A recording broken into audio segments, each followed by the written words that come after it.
So I woke up this morning and according to Facebook it said it's celebrating 177 years of photography. Today is World Photo Day, marking the invention of photography. Here's to the images that give us new perspectives on the world, bringing us closer together. So I thought, well, I'll dig out some of the cameras I own. I've not got all of them because I've tidied up, some up in the loft, some in boxes, so I'm going to show you the cameras I've got and perhaps a little story behind it. If there is a story, there probably isn't. So here's the first one. So take the ones off. Minolta SRT 101. I've got two of these actually. Someone just gave me one. I think it needed, one up in the loft needs repairing. Basic SLR. Not really point and shoot, but look through the back. Totally manual film camera. This is way before digital, folks. It's a quite rugged camera. It can take a few bangs and knocks and scrapes and what have you. Takes 35mm film. Do love that. Do quite like the camera.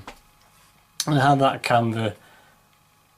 I was doing a thing at college, introductions to black and white photography, and I thought, well, I wanted like a better camera, bigger camera.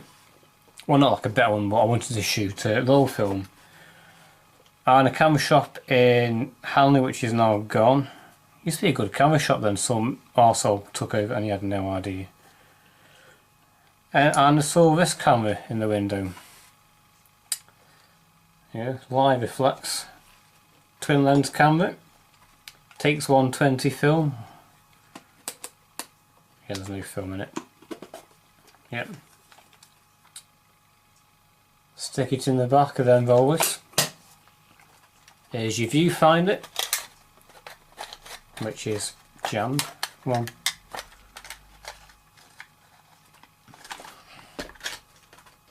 Damn it. Yeah. And basically you look down here. As you're viewing lens, as you're taking lens, focus on the side, which is really, really accurate and precise. Shutter speed, so that's prompts like shutter speed at the top, twist it, and yeah, aperture. Not really fantastic. I've used this a few times. I think it wasn't brilliant. The lens isn't coated, so it's not completely sharp. I had another similar one, Luberto 2, which is like a Russian one. Hell of a lot better. Some of the hipsters tend to get copies of them, and Another of the cameras I got to hand is dusty as hell because I've not really used it. Canon EOS 500 point and shoot film camera. I've done loads of film for it, but I've just not had a chance to process it. And obviously change the lens. This is quite good for my other camera as well. Other camera I've got. And again, I kind of always wanted a medium format one, and medium format cameras are so damned expensive. And so I was looking on eBay, and eBay's evil, because you always see something and you think, oh, I'll just buy that, oh, I'll just buy that, and before you know it, you've got yourself a Bronica medium format camera. It is heavy as hell, same principle with the live reflex. Well, the prism is a lot better. Nice and clunky. You can change the film midway through, so if you're shooting black and white and you fancy slide film, you can see that button there. Take the back off. Get another back. This may have slide film in it. And you just attach it on the back. I'm not going to attach that because it's dusty as fuck. This one came with the speed grip, so it is a nice camera. I do quite like this, but again, it's film. Film's expensive to get a hold of, and it's even more expensive to develop, so if I can get a digital back for this, brilliant, but I'm not holding out. I would love to get, I would go with a Hasselblad, but I don't think I can ever buy them. They're too freaking expensive. Then I got this one, another one off eBay. Canon EOS 40D, my first proper digital camera. I'm not including phones for digital cameras because, you know, it's just fucking brilliant.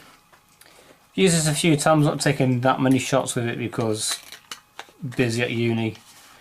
I do want to try and get out and use it a hell of a lot more. And if it comes to, you know, do that stock photography business, I don't think that's going to do much. But there's one thing I've always really been interested in is film photography, not like going out and making an epic film, you know, shooting the cinemas. I got obsessed by it, by these what are called road movies. You know, your cannonball runs, your two-lane blacktop, and ones that involve a lot of driving. And I've always loved that kind of film, you know, where you plonk a camera in your windscreen and you just go through it. Hence why I got this GoPro. This is one of the first GoPros. GoPro Hero HD. Maybe that's when I first got this, because there's one before this that didn't do HD. And then I said, oh yeah, that doesn't do HD, that was crap. Well, looking on the back, the resolutions, WVGA at 60 frames per second, 720p at 30 frames, 720 at 60, 960p at 30 frames, or 1080p at 30 frames. So it's fairly high diff. I mean, it's not 4K or anything like that. But the thing is, I couldn't afford a memory card for it for absolutely ages until I got this camera on now that come with one, so I use that. I've done time lapses with it, I've done idiot driving compilations with it. I always try and have it stuck in my windscreen when I'm driving because you never know what's going to happen. And these aren't too bad. People say they hate GoPros and GF's Innovation's better, or there's knockoffs. At the time, this was a brilliant camera. And okay, I wasn't an extreme sports person. I don't think you can call mountain climbing extreme sports. I never did have it stuck to my helmet for ages. It was one of these anywhere cameras. You put it in the waterproof housing, silverback, attach to your helmet and go skydiving or surfing with it. This has got a waterproof back as well, but this one's like low speed driving type stuff.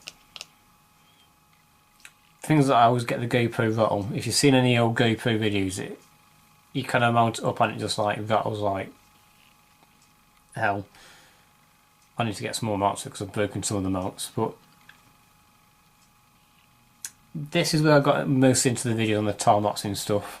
And obviously there's this camera here which I'm going to try and next year may retire it because it is quite old. I got it before the VAT went up in England.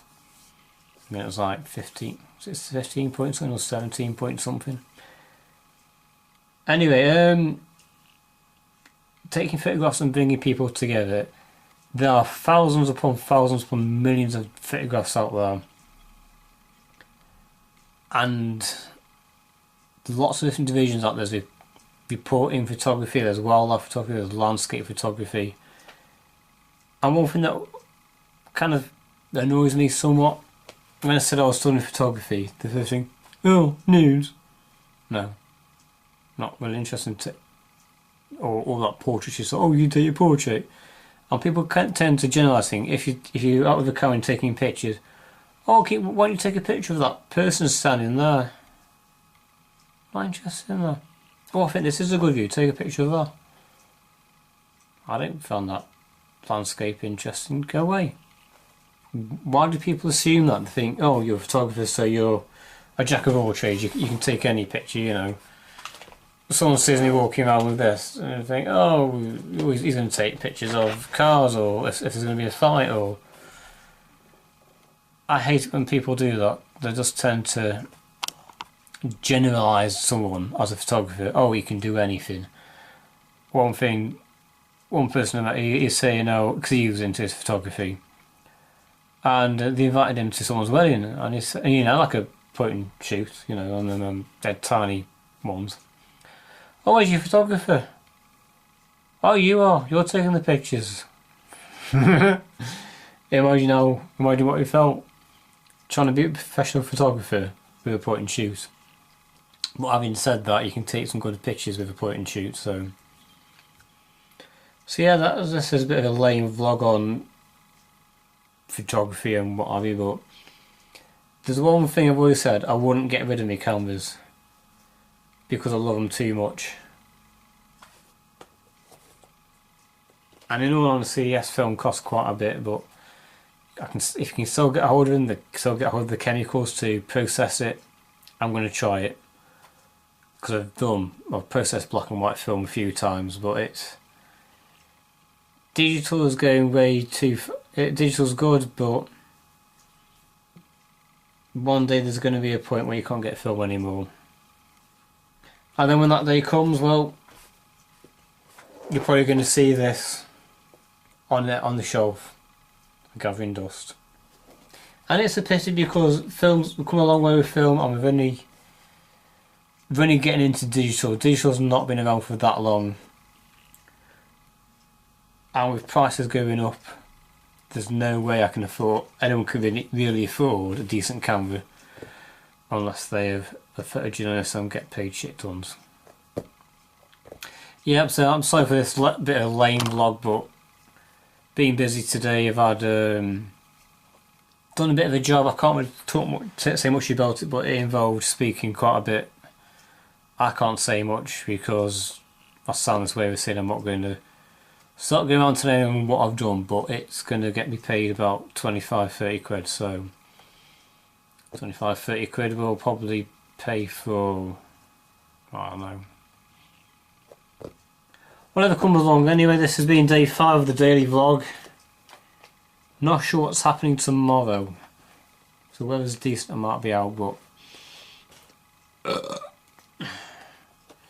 may try and get some footage, but yeah, let's see what happens tomorrow. Then Sunday I'll be reviewing what I've done this week. There you go, daily vlog, day 5, Friday. Cheers for watching.